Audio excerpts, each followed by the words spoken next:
Why is it that if I download a Fred Meyer, Safeway, McDonald's,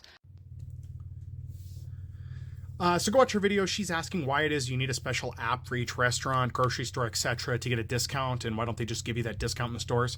So I'm going to go back in time here a little bit to when there used to be loyalty cards at stores like Albertsons. If you guys remember that, you used to have to get a card for Albertsons, maybe Safeway too. So what it used to be is they wanted you to get a membership card. You didn't have to have any money in. You just get a membership card, so you'd shop at their store, because they knew that if you knew the membership card would unlock savings in the store, you'd go exclusively to the store. And this has kind of stayed around in the form of loyalty points in some locations, but apps are different. And here's the important thing. This is where it's dangerous. And this is why you should not use grocery store apps if you can avoid it, okay? Or the store's Wi-Fi for that matter. And I'll explain why in a second. But where it used to be to keep you loyal to the store, if you knew that if you used your Safeway card, you could save 20 to 50% on certain items, it'd give you a coupon. They could always take that loss, but they know that only a certain portion of people are going to use that card. So even though they may lose money on you, or make less money, I should say, overall, they know you're going to keep coming there. Now, where it's different now and why you need the apps, and here's where it's scary, and here to answer your question. I have a background in IT, so I know this stuff. The apps are to harvest your data off the phone. It's not enough that you're paying them money for the groceries anymore.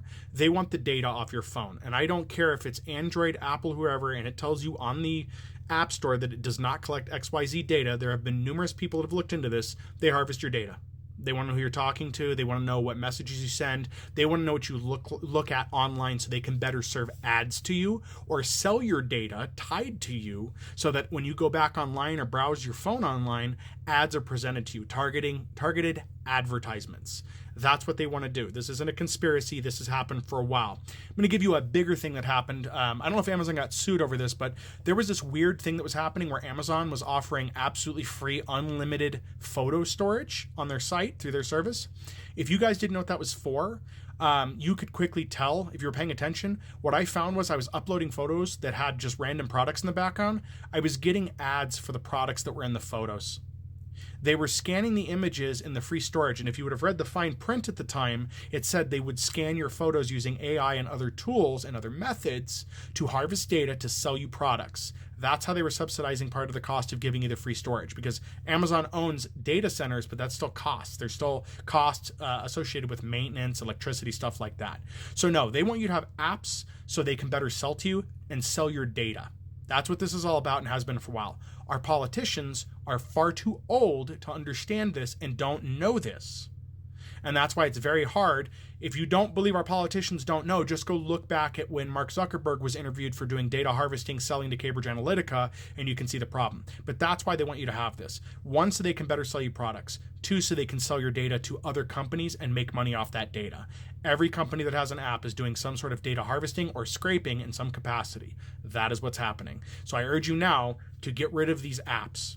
If you know how to use a private mode in a browser or have a computer that you don't keep any personal data on, do your browsing and shopping that way, or educate yourself on how to use private browsers, private phones. Am I completely clean of this? No, because it is exceptionally hard to do just in the world we live in, but I do not install store apps. The Wi-Fi thing I was talking about, Walmart offers free Wi-Fi on your phone. Notice their stores you can't make phone calls in part of the time. Yeah, that's to get you on the Wi-Fi. That's why. They could put repeaters in. They could have cell service providers provide better coverage. The stores are insulated on purpose to use their Wi-Fi. Why? So they can get access to the data on your phone, and you don't sign an agreement to use their Wi-Fi. As a customer, you can walk in and connect to Walmart stuff. I do it to research products because I do resell, but I'm very careful with what I do, and I try to keep things private. But they're getting your data, and they're going to try to market and sell things to you and then sell your data back out. Every big company is involved in this practice. They will not admit it because it's somewhat shady. I don't think it's entirely illegal yet because our system is not there. We need to get there. But yeah, the short of it is they are harvesting your data, and in return, they're giving you a discount, not paying you.